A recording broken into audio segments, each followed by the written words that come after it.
Le micro marche bien, tout le monde m'entend? Donc, bonjour tout le monde. Bienvenue à ma présentation. Ce qui est plat, c'est que je vais être moins le fun que William et Eric.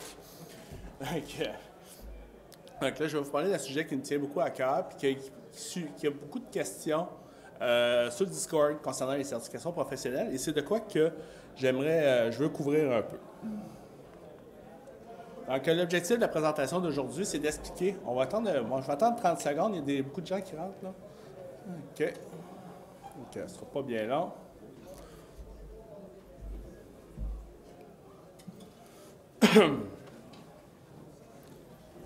Bon, OK. On y va. Donc, l'objectif, c'est d'expliquer c'est quoi une certification en TI, pourquoi on veut en faire, les différents types de certifications, les présentations de certaines certifications, comment ça coûte, comment vendre l'idée à son patron, puis en général, comment ça se passe, un processus de certification professionnelle. Ça m'amène à me présenter. Moi, je m'appelle Steve Lavoie, comme Bruno a dit. Je travaille auprès des PME, dans le domaine des TI depuis 20 ans, auprès des PME, chez Micromédica Trois-Rivières. On est des développeurs du logiciel ServiceCenter, qui est utilisé par plusieurs PME, et aussi une firme de services informatiques couvrant vraiment tout le cycle de vie d'un environnement TI en PME. Dans les 20 dernières années, j'ai eu vraiment plusieurs rôles de technicien, programmeur, conseiller en infrastructure, conseiller en cybersécurité. Présentement, c'est pas mal plus mon rôle. Et j'ai eu l'occasion de faire plusieurs certifications, puis on y reviendra. Je suis aussi très actif sur le Discord du Hackfest sous le nom de Hack4Barbecue. Donc, là, évidemment, il y a toujours une slide par rapport dans une conférence. Donc, évidemment, si vous pouvez venir me voir pour parler de certification, de sécurité informatique, vous pouvez parler de barbecue. Donc, ça me fait extrêmement plaisir. Maintenant, on va parler de c'est quoi une certification. Puis, pour commencer, je vais vous expliquer, en premier, c'est quoi que c'est pas.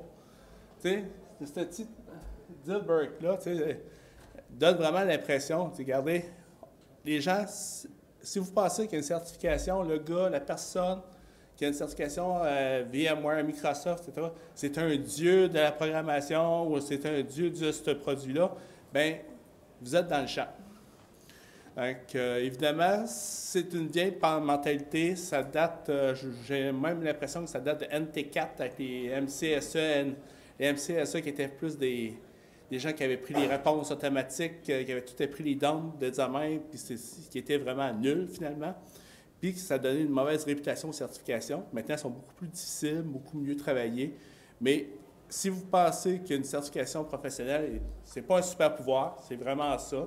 C'est juste ce que c'est. C'est avant tout la réussite d'un test montrant un niveau de connaissance ou une performance, on va revenir, minimal selon le concepteur du test. Rien de plus que ça. Donc là, il faut vraiment bien comprendre l'objectif. On va donner un exemple, une certification comme CompTIA A+, qui est une certification qu'on parle de matériel informatique. Eux, ils ont balancé les examens pour être une certification qui certifie la compétence qu'un technicien en informatique qui aurait 6 mois d'expérience. Donc, je suis certifié A+, oui, ça montre que tu as un certain niveau de compétence, pas que tu es le Uber hacker qui connaît tout le hardware. Donc là, il faut vraiment comprendre ça pour bien avoir le bon raisonnement, enfin, avec les certifications. Okay. Alors, pourquoi qu'on fait une certification? Donc là, il y a ça aussi une partie de la controverse, c'est que c'est des coûts engendrés par ça. Et oui, c'est une business, donc oui, il y a un côté commercial, puis ça, je pense qu'il faut vivre avec ça. Mais alors, pourquoi que moi, j'ai fait des certifications? C'est souvent un rôle par fierté, tu sais. C'est pas... Parce que tu vas prendre confiance, puis ton ego, c'est juste carrément ça. Tu sais, moi, je suis une personne autodidacte. Donc, j'ai pitonné des semaines et des semaines, des jours, des nuits sur toutes sortes de choses. Puis, au final, ça ne se met pas sur un CV. Ça ne se met pas, tu dis oui, j'ai fait ça, mais il n'y a rien de concret. C'est une chose qu'une certification peut vous amener. Hey, j'ai étudié Azure, puis je me suis amusé, etc. Puis en plus, ça m'a permis de faire ce test-là, puis de vous prouver de quoi. Ça m'a permis aussi de prendre confiance. On est plusieurs en TI à avoir un peu le syndrome de l'imposteur, dire entre les autres sont meilleurs, moi je suis poche. Tu sais, donc, je connais ça, mais je ne suis pas très bon. Puis alors donc les certifications permettent de prendre vraiment confiance. Aussi, les certifications que je disais de quoi dans l'actualité dernièrement, c'est la partie formation, les micro-programmes, les certifications professionnelles, c'est l'avenir. Les gens, il y a beaucoup de... On évolue vite. T'sais. Une carrière ATI, c'est... Tu as suivi ton cours, tu feras dans 3 ans, 4 ans, 5 ans, tu fais plus que tu as appris à l'école, tu as appris, tu as évolué. Donc, c'est une carrière de 20 ans, tu vas avoir plusieurs recyclages et plusieurs formations à faire pour te garder à jour, parce que ta carrière change, puis ça évolue. Donc, les certifications permettent de te donner un programme de formation. Tu sais. Des fois, ça te permet d'avoir vraiment un programme de formation. Après ça, ça permet d'améliorer sa carrière. Il y a des places oui, il y a des places non. Il y a des places que le milieu favorise ça. Moi, je travaille dans un milieu de revendeur informatique. Les certifications sont souvent requises pour les programmes partenaires. Donc, c'est un milieu qui favorisait ça.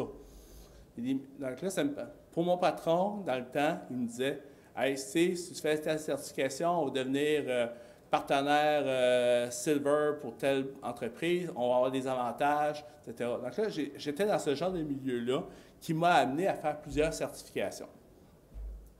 Ça a permis aussi de diriger ma carrière et de distancer, on va dire, certains collègues qui disent, ben lui, il n'en fait pas, il est bon, mais lui, Steve, en plus, il fait des certifications, puis donc, ça m'a amené à être assigné à des projets en fonction des certifications que j'ai eues à faire. Donc, ça. On peut faire une certification pour trouver un job. C'est sûr que le milieu maintenant, c'est assez fou. Là. Je pense que si tu sais taper sur un clavier, tu peux trouver un job en TI. Donc, c'est un peu débile, mais moi, quand je suis sorti du cégep en 2002, c'était pas ça, les années 2000. Là, ça a été, tu avais un job, tu étais content d'en avoir une, là, puis tu faisais ce qu'il fallait pour la garder. Puis, avec le temps, c'est rendu ce qu'on connaît maintenant, mais trouver un job, c'était une raison d'avoir une certification. Tu fais une certification, ça te permet de changer de job. Ça permet aussi de changer de domaine. Des gens qui sont... oui. OK. Changer de domaine. Des fois, je suis un développeur, mais j'aimerais faire de la TI, j'aimerais plus faire du réseau. Bien, je vais me certifier en réseau. Ça permet des fois d'orienter sa carrière vers où est-ce qu'on veut aller. Parce qu'on n'a pas le choix. Des fois, dans un milieu de revendeur, on n'a pas le choix. Ça me prend... maintenant, avec l'entreprise où je suis, on est revendeur Microsoft. Microsoft change de programme partenaire. Ça me prend 3 employés certifiés Microsoft avec certains examens précis. Donc, des fois, je suis obligé de présenter à mes employés, de dire, on doit maintenant avoir telle certification. Ça m'est arrivé quand j'étais employé. On doit faire tel examen. Donc, c'est une des raisons pour en faire une.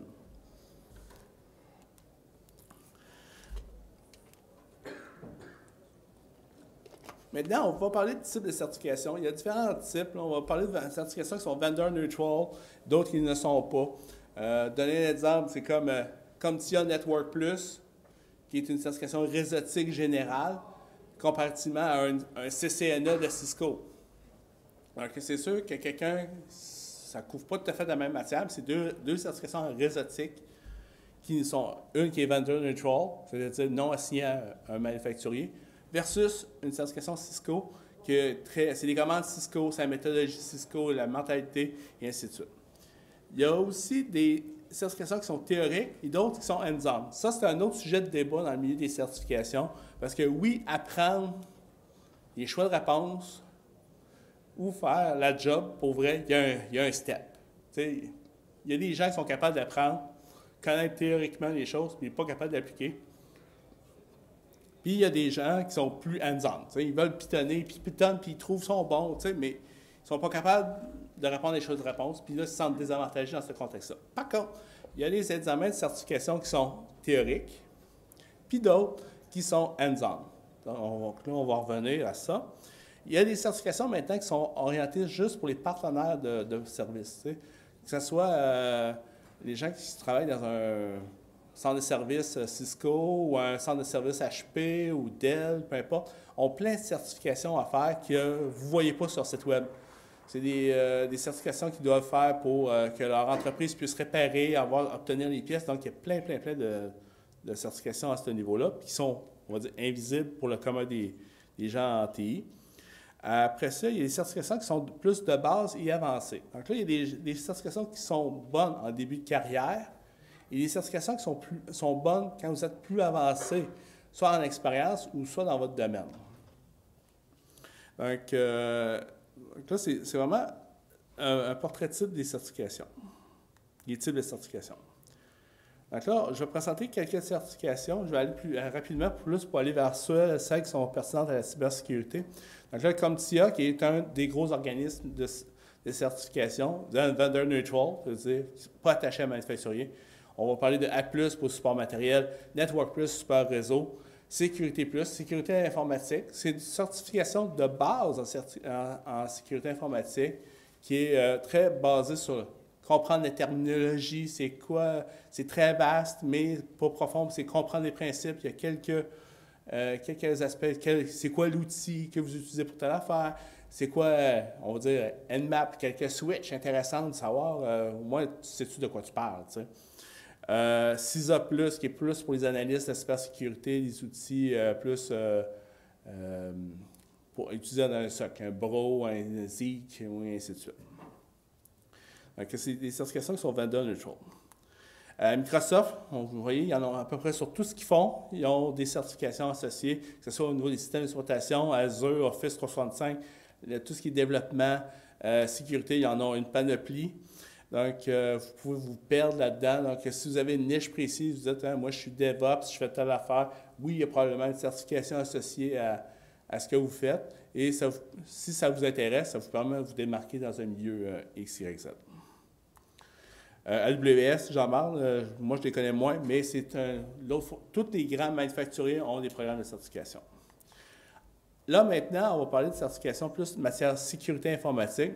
Le FS est beaucoup plus approprié pour ça.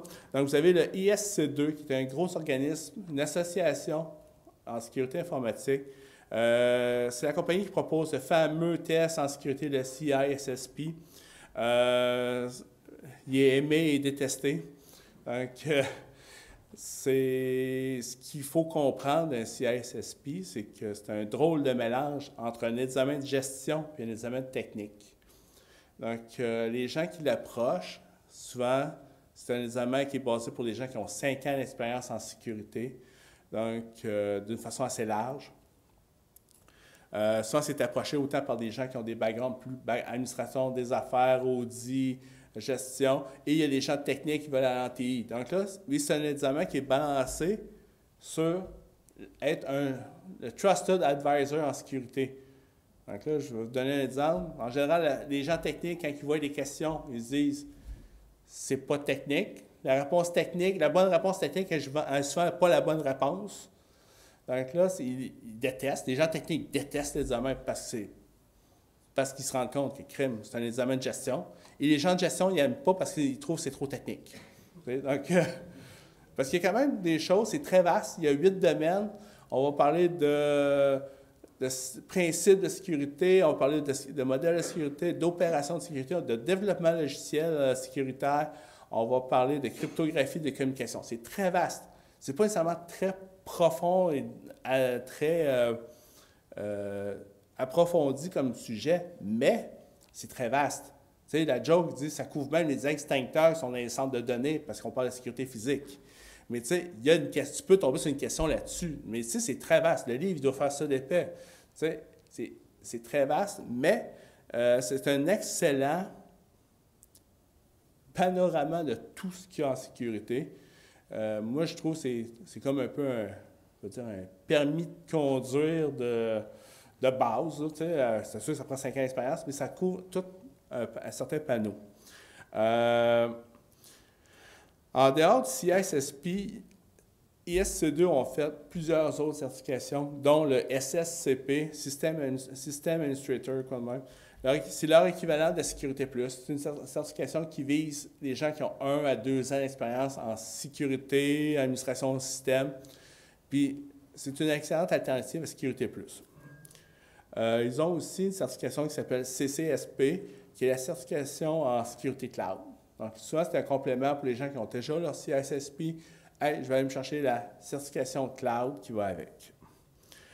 Pour ceux que ça intéresse, Dimitri Berioza, qui est Oxide sur le Discord Fest, il a fait un excellent talk pour les gens qui sont pentesters, qui ont un côté offensif en TI, qui souvent, on va dire, souvent c'est ceux qui ridiculisent les CISSP.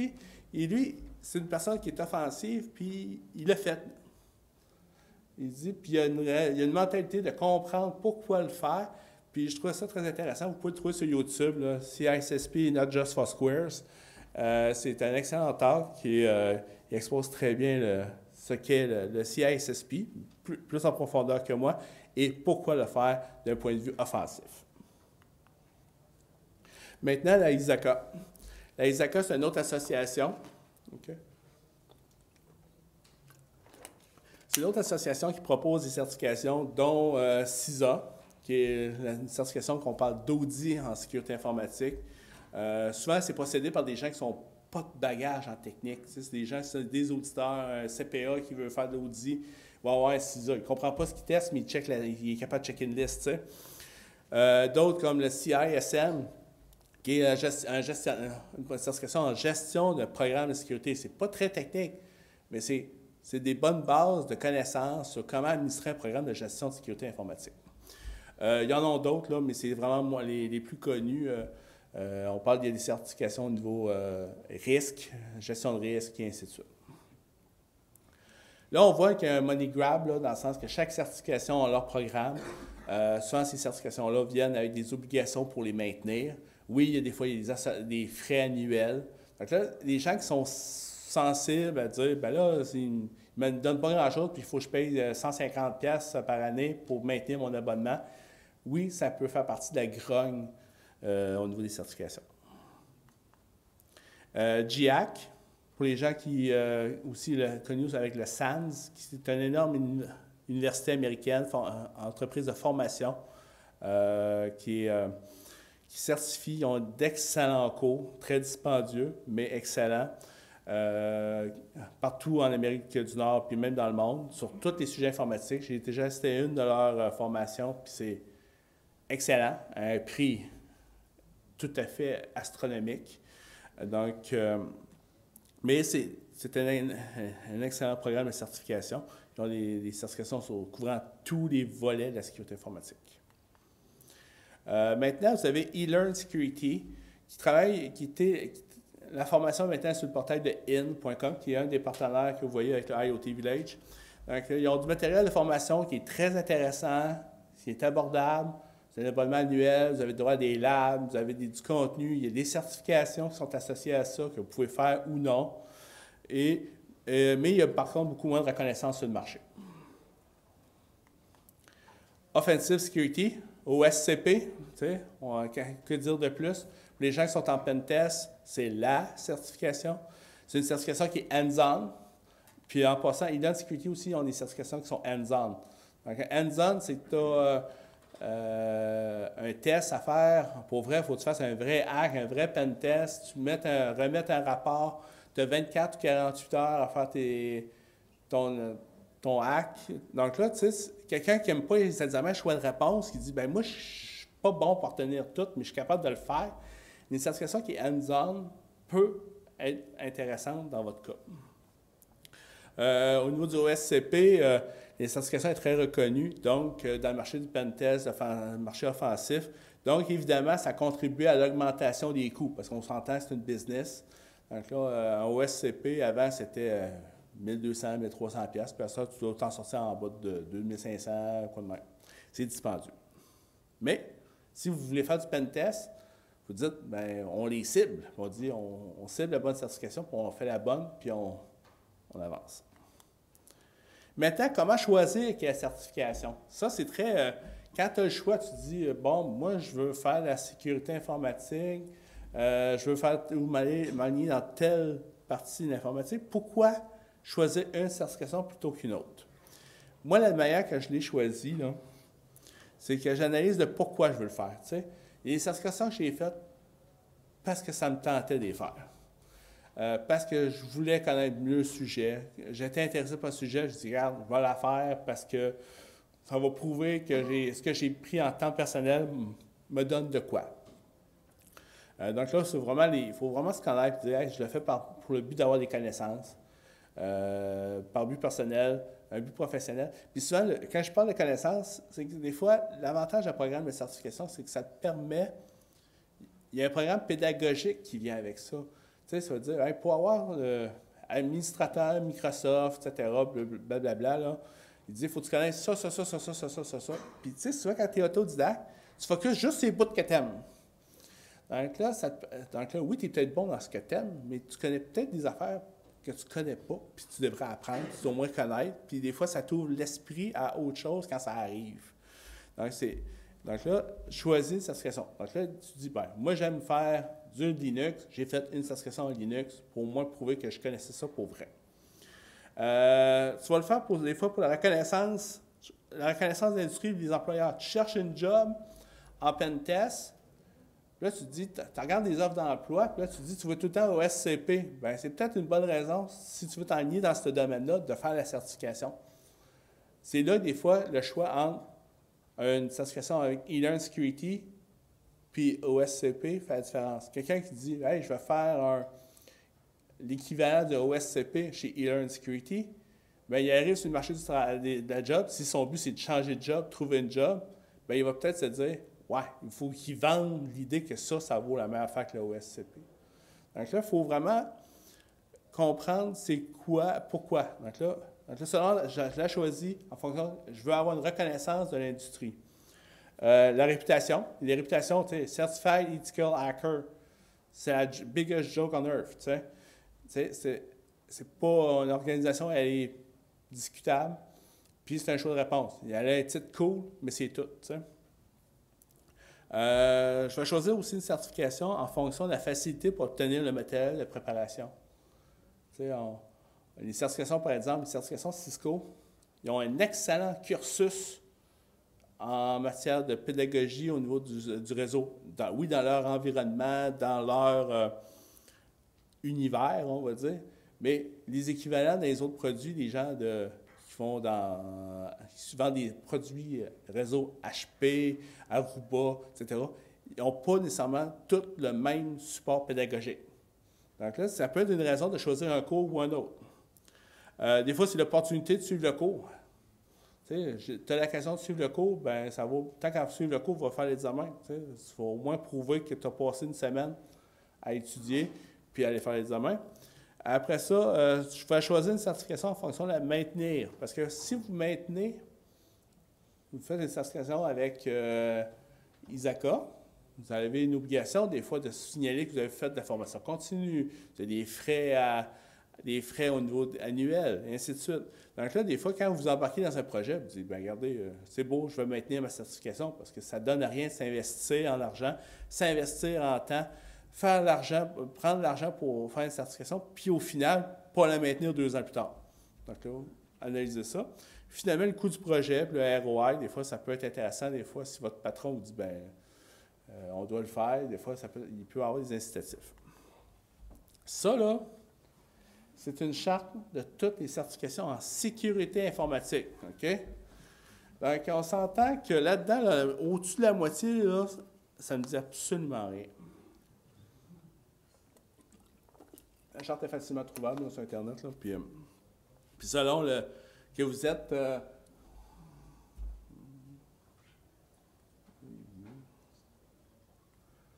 que vous êtes en sécurité réseau, que vous êtes en architecture de sécurité, vous êtes plus en assets, security management, testing, et ainsi de suite, vous avez des certifications qui sont pertinentes pour chacun de ces rôles-là. Donc, il n'y a personne qui peut avoir tout ça, là. C'est impossible. Donc là, il faut avoir quelqu'un qui dit quand on fait son choix de certification, puis il y a des certifications qui ne sont pas nécessairement pertinentes en Amérique du Nord. comme les Crisp, je me sens que c'est celle-là. Là. Les autres, c'est très en Europe. Ils sont très connus, mais en Europe. Donc, ainsi de suite. Donc là, vous choisissez ce qui est pertinent pour vous, où est-ce que vous voulez aller dans votre carrière aussi. Donc là, moi, je vais vous parler un peu de ma liste de certifications. J'en ai fait une trolley. Donc là, j'ai fait les A+, Network+. A+, j'ai commencé en 2003, d'après moi. 2003, j'ai fait mon A+, Network+, en 2005, 2005, Linux+. J'ai fait les VMware, je suis certifié VMware sur à peu près toutes les versions VMware, depuis version 3.5. Certifié Veeam, une autre certification que j'ai faite parce qu'on était partenaire Veeam, qui est un produit de backup. Là, on voulait devenir Silver, puis on en vend, etc. Puis finalement, j'ai fait l'examen. Donc là, j'avais pas le choix. Point de vue sécurité informatique, j'ai fait ISC2 SSCP, CISSP. J'ai fait le GPEN, qui est la certification en pen testing de GIAC. Cette année, j'ai fait de Isacolacy ISM. J'ai des certifications au niveau SonicWall, parce que mon entreprise est partenaire SonicWall, donc j'ai fait des certifications SonicWall. eLearn Security, qui est une certification en pen testing pour junior. Donc là, je l'ai faite pour m'amuser parce que j'avais fait l'autre. Donc, j'étais un peu accro aussi, donc ça n'aide pas. Donc, là, et des certifications vendor là, au niveau des HP, Dell, Name It, là, à peu près toutes les entreprises on était partenaires, j'en ai fait de près au-dessus d'une cinquantaine. Donc là, je vais en faire d'autres cette année. Je suis un accro, donc je l'en fais régulièrement. Donc, je fais... cette année, je risque de faire la CISA, un examen de SANS, les Microsoft, parce que Microsoft a changé leur programme partenaire. Donc, je vais être obligé d'en faire. Je vais faire les certifications ISO 27001, le temps de trouver une formation appropriée. Puis, j'ai des vœux pieux, je vais en faire d'autres, mais bon, manque de temps. Donc, on va parler de budget, juste donner un ordre de grandeur. Voici ce que ça coûte, un projet de certification. Tu sais, en études autonomes, tu sais, souvent, vous allez acheter, vous dites, je veux faire une certification, ça coûte combien, etc. Un livre, vous allez acheter 2-3 livres, on parle de 150$, 50$ du livre à peu près. Quelques vidéos de formation, vous pouvez s'en sortir facilement sur Udemy, si vous voulez sélectionner comme il faut, disons 100$ de formation vidéo. Vous allez faire l'examen, 120 à 800$ à peu près pour les examens de certification. Donc, puis vous pouvez avoir un programme de certification, dire hey, je vais faire mon Sécurité Plus, c'est à peu près ce que ça va vous coûter. Okay? Si vous allez suivre un cours, évidemment, vous allez rajouter les prix du cours, mais le problème avec les prix des cours, c'est que vous gagnez en temps parce que vous êtes concentré pendant une semaine à suivre le cours de certification, mais ça ne veut pas dire que ça va vraiment vous sauver du temps pour l'étude, etc. Donc, des fois, moi, j'ai très self-study pour mes certifications. Je vais vous donner une idée de prix. Comme TIA, c'est 250$ US par examen, Microsoft 120 à peu près, VMware sont 150, eLearn Security sont 400$ US. ISC2 en général sont 599$ par examen. Donc, quand oui, c'est un pari sur la table. Je vais répondre aux 150 questions, choix multiples, etc. Je mets 600$ US à la table. Oui, il faut... C'est un beau pari. Puis, en général, pour en avoir fait autant, moi, je passe sur l'idée que je peux le passer 2 fois. Donc là, oui, l'argent, c'est quelque chose, mais si vous mettez la pression de dire, ça va me coûter, je vais blower 300$ faire un certif, vous voulez faire ça, puis vous n'êtes pas capable de dire, je vais peut-être blower 300$, mais faites pas de certif. Vous allez vous rendre malade pour le 300$. Donc moi, je pense sur le principe que ça se peut. J'arrive prêt. Puis depuis que je me dis que c'est pas grave, je le pète une fois, j'y passe toutes. Donc, ça t'enlève la pression de réussir. Isaka aussi, on parle de 599$. GIAC, GPEN, on s'entend qu'ils sont en spécial à 800$. Si tu as acheté le livre, il le court à 8200$ US. OK? Donc, c'est affreusement cher. Mais leurs formations sont incroyables en passant. Puis comment vendre l'idée à son patron? OK? Puis moi, maintenant, tu sais, j'ai été comme 16 ans dans la même entreprise en tant qu'employé et depuis 4 ans, je suis devenu directeur et actionnaire de l'entreprise. Donc, tu changes de perspective, tu sais, au niveau des certifications. Puis souvent, ce que les gens pensent, tu sais, ils disent si je te forme, tu vas t'en aller. Tu sais, si je te certifie, tu vas t'en aller. Puis d'un point de vue employeur, maintenant, tu te dis hey, si je ne les forme pas puis qu'ils restent, crème, j'ai des pas bons, tu sais, ou j'ai du monde qui n'évolue pas. Tu sais. Donc là, finalement, c'est toujours un pari en me disant je les forme puis ils s'en vont, ça se peut. Mais en même temps, si je ne les forme pas, bien, mon entreprise, elle ne performe pas. Elle n'avance pas. Puis on s'entend que, point de vue employeur, c'est quoi fournir à ses employés un 1 000 $ par année en certification en matériel pédagogique, plutôt qu'engager une recrutrice comme Caroline qui va nous trouver un partenaire. Mais ça coûte de quoi, ça? Puis ça coûte de quoi pour l'entreprise des ressources humaines? Pour comment vendre l'idée à son patron. Okay? Moi, j'étais chanceux, j'avais un patron qui y croyait. Donc, au début, il m'a quasiment tordu le bras, puis après ça, ben, c'était parti. Ce que les patrons aiment, c'est savoir comment ça va coûter, puis pas avoir de surprise. Donc, si vous dites, hey, c'est la première fois que dans votre entreprise, il y a quelqu'un qui veut faire une certification, présentez un budget. Présentez ça, c'est un projet. Il dit, je veux faire telle affaire, je veux faire mon Sécurité Plus, parce que je suis administrateur réseau depuis quelques années, je veux améliorer la sécurité de l'entreprise, il y a plein d'obligations, etc. Donc, présenter un budget, ça va coûter ça. Assumer puis en général, les patrons, ils ne vous paieront pas pour le temps que vous allez étudier chez vous. Là, ça, c'est votre partie plus personnelle qui dit que vous allez partir avec la certification si jamais vous partez. Donc là, c'est votre risque. Puis respectez vos échéanciers. Vous dites, je vais faire mon Sécurité Plus cette année.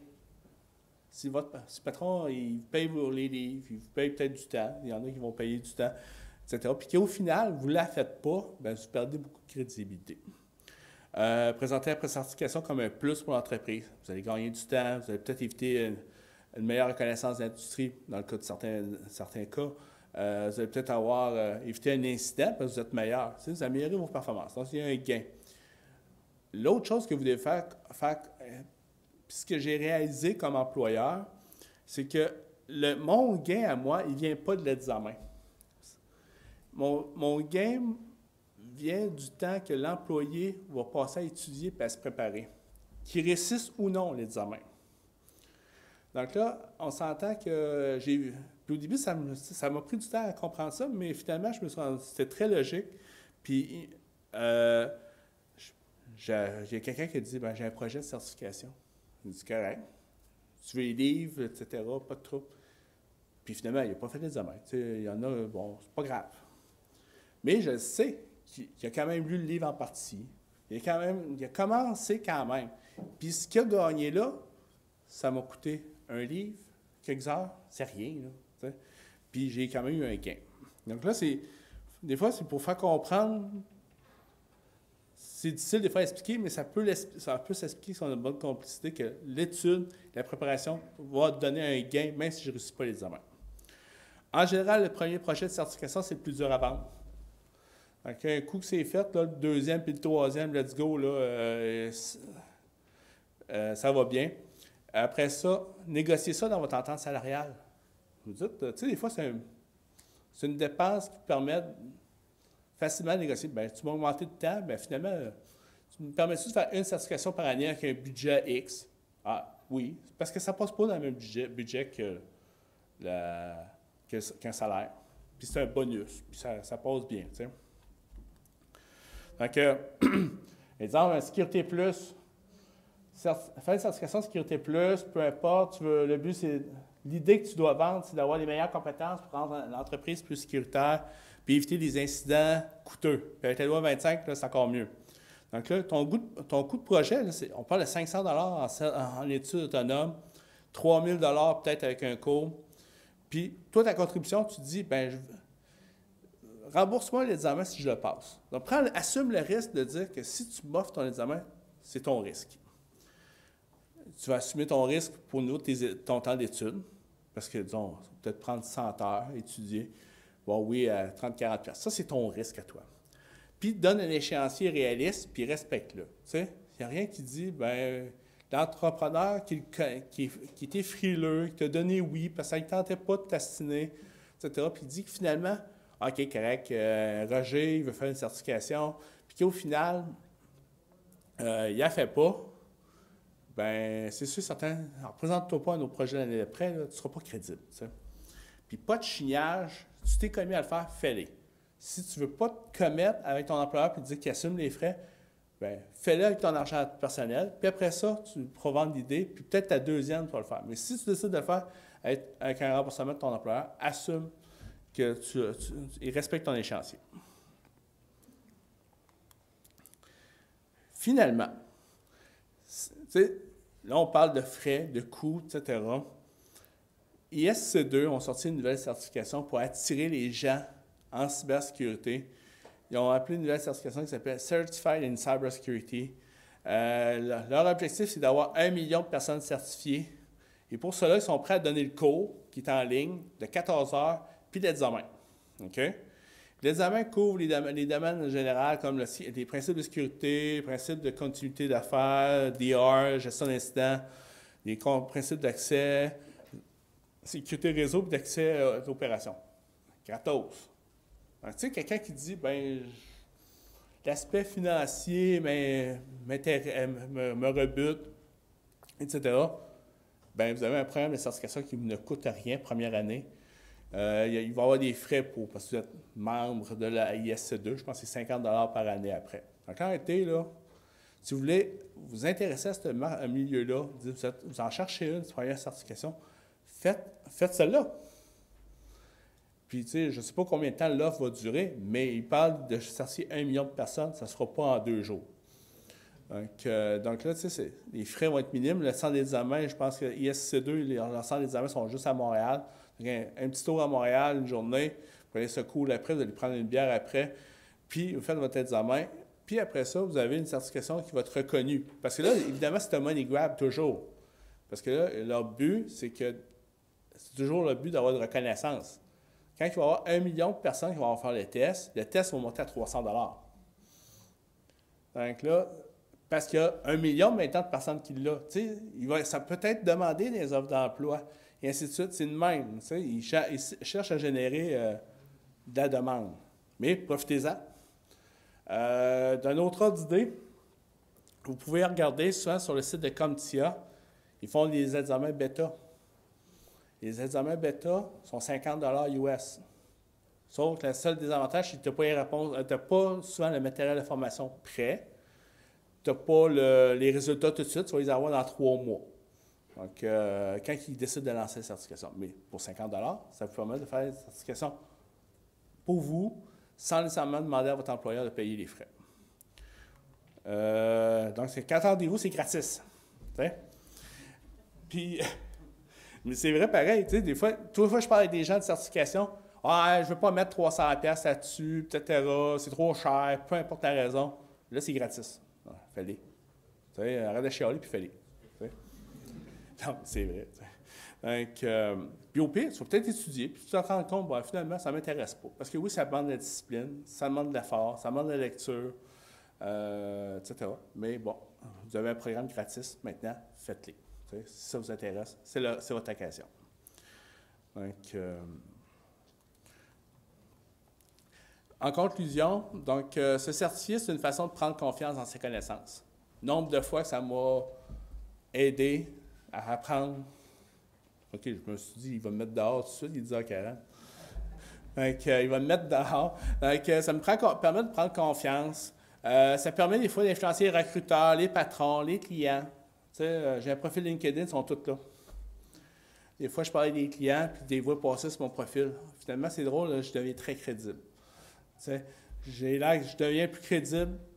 Est-ce que j'ai parlé de mes certifications? Peut-être que oui, peut-être que non. Mais moi, je suis content de les avoir faites. Je prends confiance dans mes connaissances. Ça doit dégager quelque part. J'ai une confiance, etc. Puis après ça, Ça a-tu influencé des clients? Ça a-tu influencé des actionnaires ou des personnes avec qui je travaille? Oui. Les recruteurs, là, c'est sûr que moi, je suis 20 ans, j'étais à la même place, donc je n'ai pas besoin de leur parler. Ce certifié peut vous aider à orienter votre carrière et à la faire avancer. Puis pendant les 20 ans que j'ai travaillé où j'étais, ça m'a toujours servi d'orienter vers le type de projet que j'aimais. Donc là, j'ai fait mes certifications en VMware. En 2008, là, j'ai harcelé mon patron, j'ai posé le projet, etc. Hey, c'est vers là qu'on s'en va, la virtualisation, c'est ça, etc. Je veux l'apprendre, etc. Go! Donc là, j'ai vendu l'idée, il était d'accord, etc. Correct.